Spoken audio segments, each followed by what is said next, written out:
मेरा नाम अंजलि है और मैं अभी 30 साल की हूँ। पिछले 1 साल से तलाकशुदा हूँ। मेरी शादी केवल 2 साल तक चली और फिर टूट गई।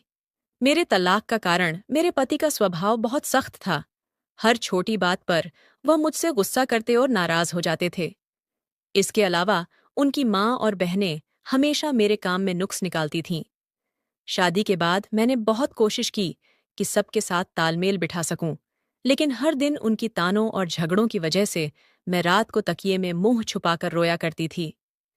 मेरे पति को अपनी माँ और बहनों से इतना डर था कि वह कभी मेरे पक्ष में एक शब्द भी नहीं बोलते थे। मेरे पति से तलाक के बाद मैं पूरी तरह टूट गई थी, लेकिन कहीं न कहीं मुझे आज़ादी का भी एहसास हुआ।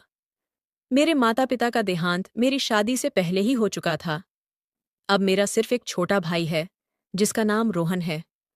वह मुझसे 2 साल छोटा है और शादीशुदा है। मेरा भाई रोहन अपनी पत्नी प्रिया और अपनी बेटी रिया के साथ एक छोटे से कस्बे में रहता है, लेकिन हाल ही में उसे कानों और आंखों की समस्या हो गई थी। उसे सुनने और देखने में तकलीफ होने लगी थी और जब उसने डॉक्टर को दिखाया तो पता चला कि उसके कानों में और आंखों में गंभीर परेशानी है। फिर भी उसने इसे गंभीरता से नहीं लिया और लापरवाही करता रहा, जिसके चलते उसकी सुनने और देखने की शक्ति पूरी तरह खत्म हो गई और वह बहरा हो गया। उस वक्त वह शादीशुदा था। उसकी हालत देखकर प्रिया भाभी ने हिम्मत नहीं हारी और उसके साथ डटी रही। जब मेरे पति की मृत्यु हुई तो मेरे पास कोई और ठिकाना नहीं था, इसलिए मैं अपने भाई और भाभी के पास चली गई। उनके पास एक छोटी किराने की दुकान है जो घर से सटी हुई है। मेरे भाई की हालत की वजह से उसे रोजमर्रा के कामों में मदद चाहिए होती है। जब मैं उनके घर पहुंची तो भाई और भाभी ने मेरा बहुत ख्याल रखा। उनकी बेटी रिया मुझे बहुत पसंद करती थी और मैं भी उससे बहुत प्यार करने लगी थी। मेरे माता पिता ने जो थोड़ी बहुत जमीन छोड़ी थी, उसका हिसाब किताब मेरा भाई संभालता था। मैंने उससे साफ कह दिया कि मैं उनके साथ तब तक रहूंगी जब तक मेरे लिए कोई नया रास्ता नहीं बन जाता। मैंने यह भी कहा कि मुझ पर जो भी खर्च होगा वह मेरे हिस्से की संपत्ति से काट लेना।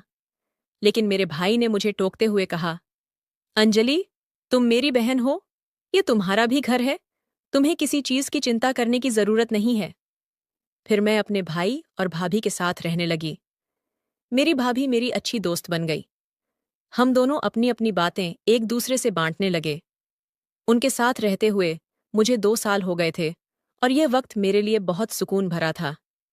पहले जैसी परेशानियां और तनाव अब मेरी जिंदगी में नहीं थे। हम सब साथ में घूमने जाते, हंसते खेलते और जिंदगी को भरपूर जीते थे। लेकिन मेरा भाई कभी कभी अपनी हालत को लेकर उदास हो जाता था। मुझे भी उसकी तकलीफ देखकर बहुत बुरा लगता था। मैंने उससे कई बार कहा, अगर कोई इलाज मुमकिन है तो हम करवा लें। मुझे पैसे की चिंता नहीं है, बस तुम ठीक हो जाओ। लेकिन मेरा भाई ने मना कर दिया। उसने बताया कि उसने हर मुमकिन जगह इलाज के बारे में पता किया था, लेकिन डॉक्टरों ने साफ कह दिया था कि उसकी हालत में अब सुधार नहीं हो सकता। आखिरकार उसने इसे अपनी किस्मत मान लिया और आगे कुछ करने की कोशिश छोड़ दी। मेरा भाई की किराने की दुकान से अच्छी आमदनी हो जाती थी, लेकिन जब से मैं उनके साथ रहने लगी, मुझे लगने लगा कि मैं उन पर बोझ बन रही हूं। इसीलिए मैंने अपने भाई से कहा, मैं कोई काम करना चाहती हूं ताकि अपना खर्च खुद उठा सकूं। भाई ने जवाब दिया, मैं तुम्हें किसी बाहर वाले के पास काम नहीं करने दूंगा। अगर तुम्हें कुछ करना ही है तो मेरी दुकान में मदद करो। वहां तुम्हें बस ग्राहकों से बात करनी होगी, सामान के दाम बताने होंगे और छोटे मोटे सौदे करने होंगे। कोई भारी काम नहीं करना पड़ेगा। मुझे उसकी बात ठीक लगी। मैंने कहा, ठीक है, लेकिन मैं इसके लिए कोई तनख्वाह नहीं लूंगी। जो भी कमाई होगी वह घर के खर्च में डाल देना। तब मेरे भाई ने मना करते हुए कहा, ऐसी बात मत करो, तुम्हें अपनी पूरी तनख्वाह मिलेगी। इसे अपने लिए रखना, अपने भविष्य के लिए बचाना। तुम अभी जवान और सुंदर हो। ऊपर वाला तुम्हारे लिए कोई अच्छा इंसान जरूर भेजेगा जो तुमसे प्यार करेगा और जिसके साथ तुम अपनी जिंदगी बिता सकोगी। उसकी बात सुनकर मैंने हामी भर दी और दुकान में काम शुरू कर दिया। दोस्तों, मैं आपसे एक बात नहीं छुपाना चाहती। भले ही मैं अपने पति से तलाक लेकर अकेलेपन से आजाद हुई थी, लेकिन कभी कभी मुझे पुरानी यादें सताती थीं। शादी के शुरुआती दिन बहुत अच्छे थे, जब हमारे बीच कोई तकरार नहीं थी। सच कहूं तो मेरा पति बुरा इंसान नहीं था, लेकिन उसकी कमजोर शख्सियत और अपने परिवार के सामने चुप रहना मुझे परेशान करता था। जब उसकी माँ और बहनें मेरे साथ बुरा बर्ताव करती थीं, तो वह कभी मेरे लिए नहीं बोलता था। एक औरत अपने पति से बस इतना ही चाहती है कि वह उसका साथ दे, उसकी इज्जत करे और सही गलत में उसका पक्ष ले। मैं भी कभी झगड़ालू नहीं थी। मैंने अपने ससुराल में सबके साथ अच्छा व्यवहार करने की कोशिश की, लेकिन फिर भी मुझे उनका प्यार नहीं मिला। उनके रिश्तेदार भी कहते थे कि वे सख्त मिजाज और तुनक मिजाज लोग हैं। इसलिए मैंने सोचा कि इससे पहले कि मैं उस माहौल में पूरी जिंदगी बिता दूं, बेहतर है कि मैं अकेले रहूं। जब भाई मेरे हालात के बारे में मुझसे बात करता था, तो मुझे अपनी किस्मत पर तरस आता था। मैं सोचती थी कि मेरी उम्र की औरतें अपने परिवार के साथ खुशहाल जिंदगी बिता रही हैं, लेकिन मेरे साथ ऐसा क्यों हुआ? फिर मैं खुद को समझाती कि जो हुआ वह मेरी तकदीर थी और मुझे इसे स्वीकार करना चाहिए। लेकिन हर औरत की तरह मेरे अंदर भी भावनाएं थीं। जब कोई औरत अपने पति से अलग हो जाती है, तो उसे प्यार, अपनापन और किसी के साथ की जरूरत महसूस होती है। मुझे भी ऐसा ही लगता था। सबसे ज्यादा तकलीफ मुझे रात को ही होती थी। मेरा भाई और मेरी भाभी का कमरा मेरे कमरे से सटा हुआ था। जब वे पति पत्नी के तौर पर एक दूसरे के करीब होते थे, तो उनकी आवाजें मेरे कमरे तक आती थीं। ये आवाजें मुझे बेचैन कर देती थीं और मैं खुद को बहुत अकेला महसूस करती थी। मैं अपना ध्यान भटकाने की कोशिश करती, कभी किताब पढ़ती, कभी कुछ और करती, ताकि अपने दिल को थोड़ा हल्का कर सकूं। फिर एक सुबह मेरी नींद तेज चीखों से टूट गई। मेरा भाई और मेरी भाभी जोर जोर से झगड़ रहे थे। उनकी आवाजें इतनी तेज थीं कि पूरा घर गूंज रहा था। मैं समझ नहीं पाई कि बात क्या है। मैंने उन्हें शांत करने की कोशिश की, लेकिन मेरा भाई गुस्से में पागलों की तरह चिल्ला रहा था और मेरी भाभी भी किसी न किसी बात पर उसे और भड़का रही थी। फिर किसी तरह जब माहौल थोड़ा ठंडा हुआ, तो मैंने अपने भाई से कहा कि आप अंदर जाओ और प्रिया भाभी को मना लो। लेकिन तभी भाभी ने गुस्से में कहा, तुम बाहर जाओ, मुझे अकेला छोड़ दो। मैंने अपने भाई को समझाया कि वह दुकान पर चले जाएं और मैं भाभी से बात करके उसे ठंडा करने की कोशिश करूंगी। तब मेरे भाई ने कहा, ठीक है, जैसी उसकी मर्जी, और भाई दुकान पर चला गया। मेरे भाई के दुकान में एक लड़का काम करता था, जिसका नाम विनय था। विनय रोज मेरे भाई को लेने के लिए घर आता था, क्योंकि हमारी दुकान घर से थोड़ी दूर थी। चूंकि भाई को सही से सुनाई और दिखाई नहीं देता था, इसीलिए विनय उसे रास्ते में मदद करता था। भाई के जाने के बाद मैं भाभी के पास गई और पूछा, क्या हुआ प्रिया भाभी? तुम इतनी परेशान क्यों हो? अगर मेरे रहने से कोई दिक्कत हो रही है, तो मुझे बता दो। मैं कहीं और किराए पर घर ले लूंगी। मैं नहीं चाहती कि मेरी वजह से तुम दोनों के बीच कोई परेशानी हो। भाभी ने तुरंत कहा, नहीं, इसमें तुम्हारी कोई गलती नहीं है। बात कुछ और है। मैंने पूछा, तो बताओ क्या हुआ? वह थोड़ी देर चुप रही, फिर धीरे से बोली, तुम समझ रही हो ना, जब मैं और तुम्हारा भाई साथ में होते हैं, तो वह बहुत ज्यादा रोमांटिक हो जाता है, जैसे कोई ऐसा इंसान जो बहुत दिनों से भूखा हो। वह बार बार वही चाहता है और मैं अब इसे बर्दाश्त नहीं कर पा रही हूं।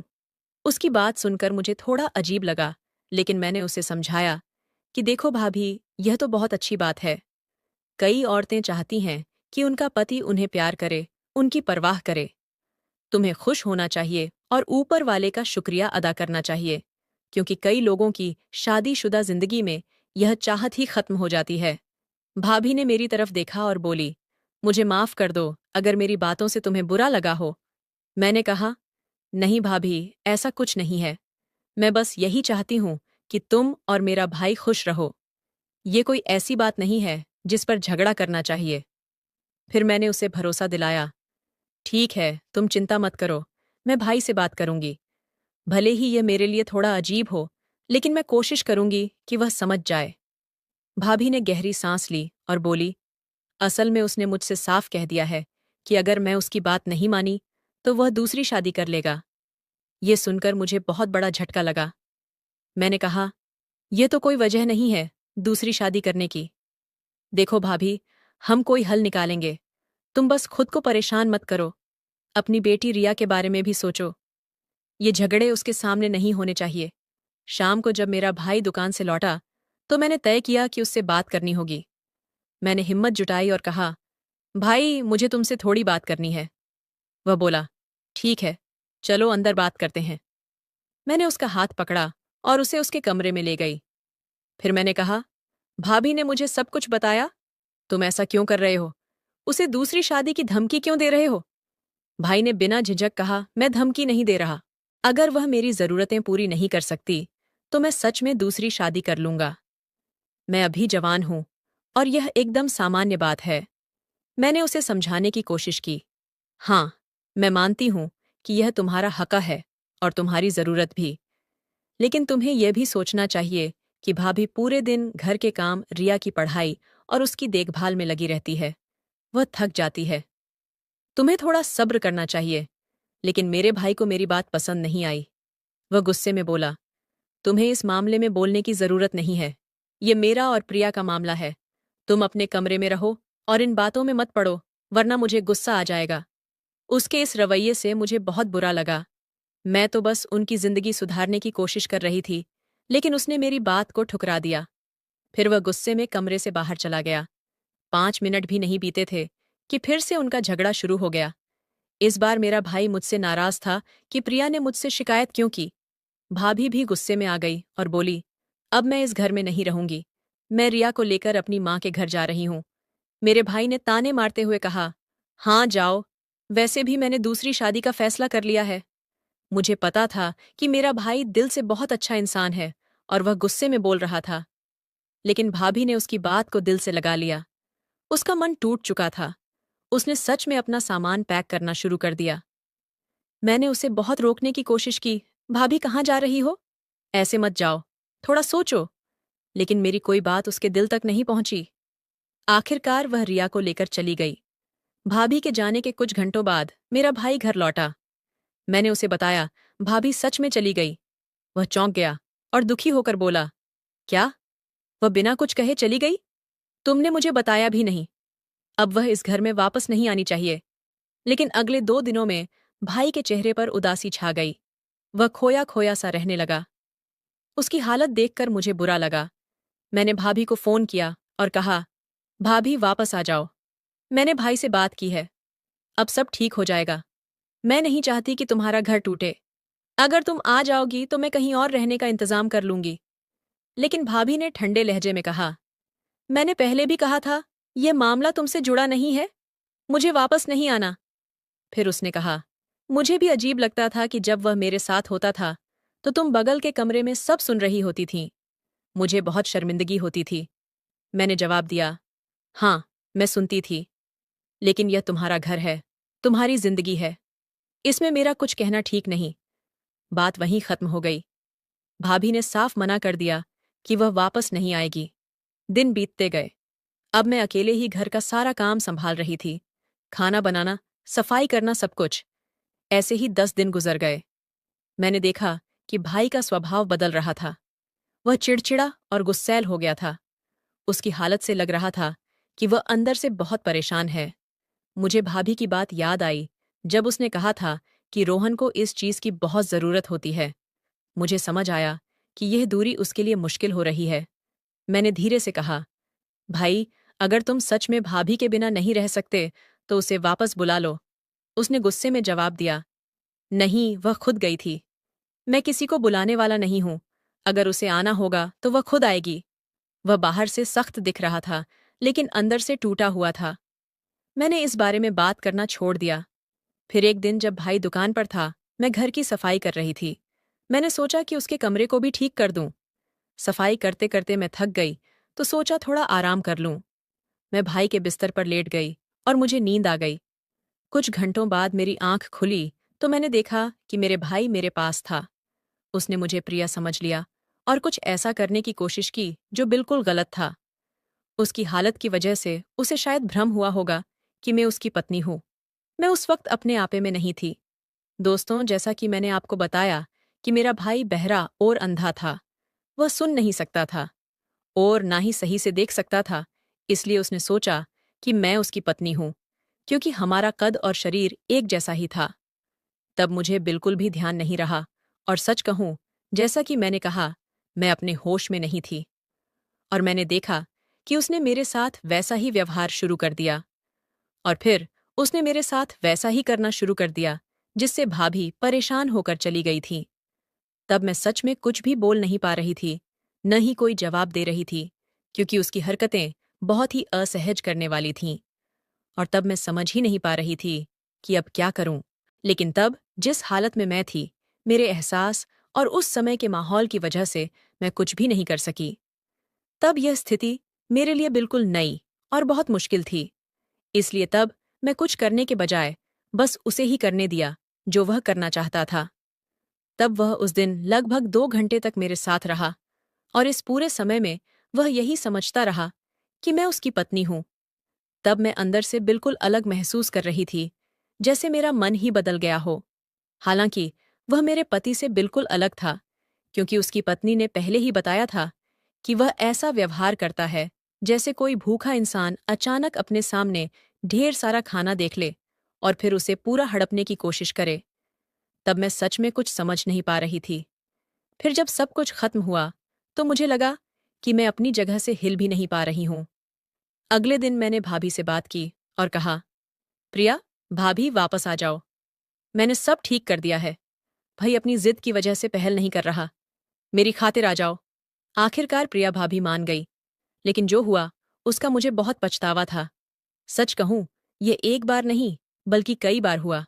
जब भी भाभी बाहर जाती तो मैं भाई के पास चली जाती और उसकी जगह ले लेती। मुझे उस एहसास की चाहत होने लगी थी, लेकिन अब मुझे बहुत अफसोस है। मैंने फैसला किया कि मैं कहीं और रहने जाऊंगी। जब भाई को पता चला तो उसने मना कर दिया। अब मैं उसे कैसे बताऊं कि मैं ये सब और सहन नहीं कर सकती। मैंने कई बार सोचा कि इसे खत्म कर दूं, लेकिन हर बार वह एहसास मुझे वापस खींच लेता। मैं इस चक्र से निकल नहीं पा रही थी। भाभी के सामने मैं सामान्य व्यवहार करती, लेकिन जब वह बाहर जाती तो मैं खुद को रोक नहीं पाती। हर बार ऐसा करने के बाद मैं खुद को कोसती, लेकिन फिर वही गलती दोहराती। मैंने सोचा कि कहीं दूर चली जाऊं, लेकिन मेरा भाई मुझे जाने नहीं देता। वह कहता, तुम मुझे छोड़कर कहीं नहीं जा सकती। यह सिलसिला इतना बढ़ गया कि मुझे खुद से डर लगने लगा। मैं जो सुकून ढूंढ रही थी, वह मेरे लिए एक जाल बन गया था। अब मैं सच में यह सब और बर्दाश्त नहीं कर सकती थी, लेकिन अकेलेपन में मैं फिर वही गलती कर बैठती ताकि मुझे वह एहसास मिल सके। तो दोस्तों, यह थी मेरी कहानी। आपको ये कैसी लगी कमेंट करके बताएं। अगर पसंद आई तो लाइक करें और अपने दोस्तों के साथ शेयर करें। ऐसी ही कहानियों के लिए हमारे चैनल को सब्सक्राइब करें और बेल आइकन दबाना न भूलें। धन्यवाद।